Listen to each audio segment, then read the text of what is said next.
We're in Exodus chapter 13, looking at verses 17 through 22, and then chapter 14, verses 9 through 12. The first question reads, why were the Israelites 100% sure that it was God who was leading them the way they were going? The end of chapter 13, verse 21 says, by the day the Lord went ahead of them in a pillar of cloud to guide them on their way, and by night in a pillar of fire to give them light, so that they could travel by day or night. God was explicitly leading them by the pillar of cloud and the pillar of fire. So they knew that the way they were going was 100% surely the will and the way of God.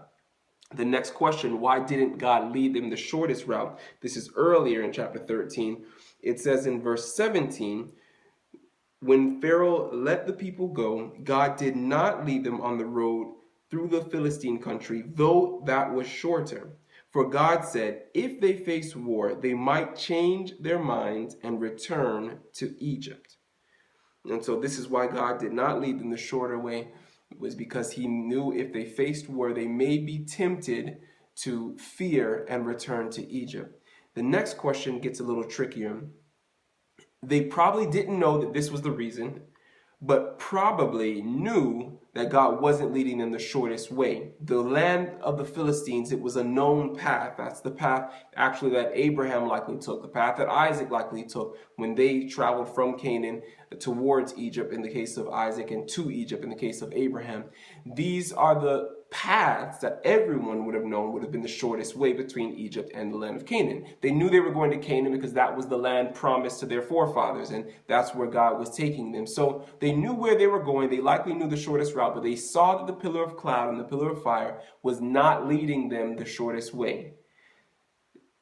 So based on this, back to the question, what can we see is a hidden benefit of following God's way, though it may seem to be less wise than our own way or what we think to be the best way?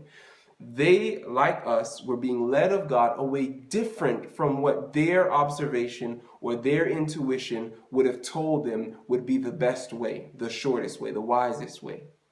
But here we see the hidden benefit is twofold, or we can look at it from two perspectives. First, we can see that there are hidden benefits from following God's way.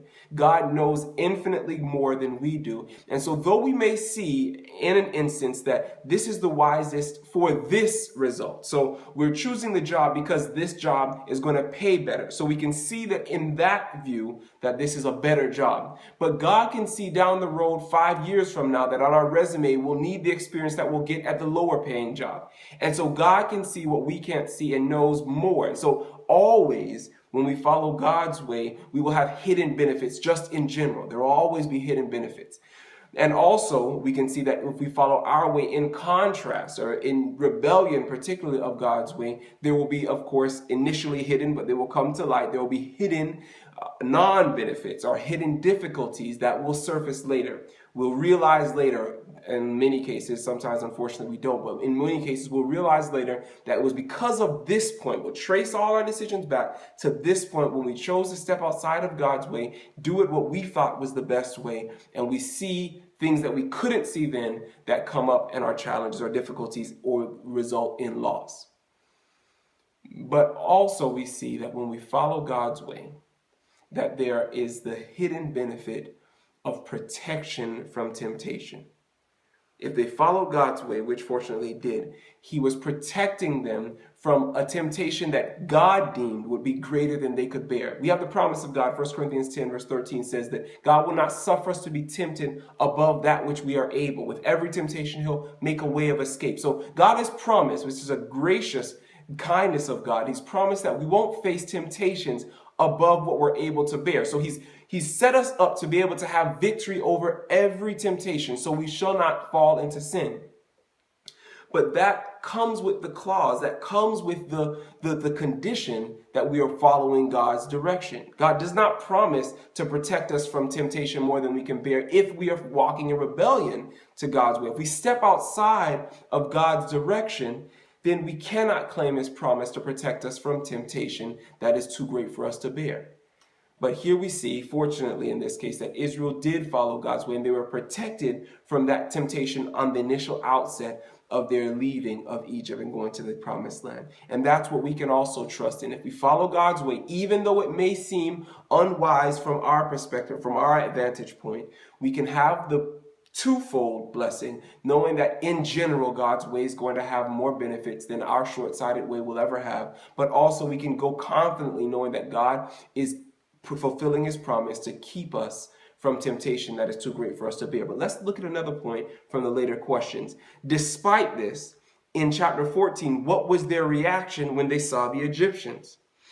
In chapter 14, back in Exodus here, they say in verse 11 to Moses, was it because there were no graves in Egypt that you brought us to the desert to die? What have you done to us by bringing us out of Egypt? Verse 12, didn't we say to you in Egypt, leave us alone, let us serve the Egyptians? It would have been better for us to serve the Egyptians than to die in the desert. This is very similar to what God said he feared, which is why he didn't lead them the way of the Philistines. They still saw war, saw the Egyptians coming after them, and their heart was faint, and they're saying it would have been better for us to stay in Egypt. Later, in Numbers chapter 14, we see them saying explicitly what God was hoping they would not say here. Numbers chapter 14, verse 3, why is the Lord bringing us to the land only to let us fall by the sword? They saw war. Our wives and our children will be taken as plunder. Wouldn't it be better for us to go back to Egypt? Exactly what God said. And verse 4, and they said to each other, we should choose a leader and go back to Egypt. Back in chapter 13, God said if they face war, they might change their minds and return to Egypt. And God protected them from that way. And so we look at it on the outset and we say, well, what happened? Didn't God promise that they would be kept from that temptation if they follow his way? How is it that they still fell into this temptation? Well, this brings us to another point in understanding more of what that promise in 1 Corinthians 10:13 is.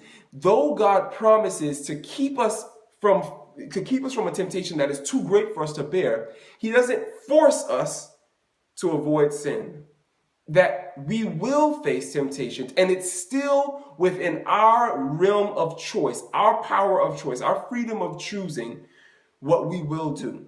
We can be assured from God's promise and God's faithfulness and God's decision here that this temptation in Exodus 14 as well as in Numbers 14 was not too great for them to bear. They could have put their trust in God and not fallen into this temptation in doubting God. And of course, that's why Joshua and Caleb were in a position to overcome that. All of the people could have overcome that because God had put them in a position for success. But even though God puts us in conditions favorable for success, favorable to overcome temptation, that we can be confident that he's not put us in a too difficult situation, still it's our choice.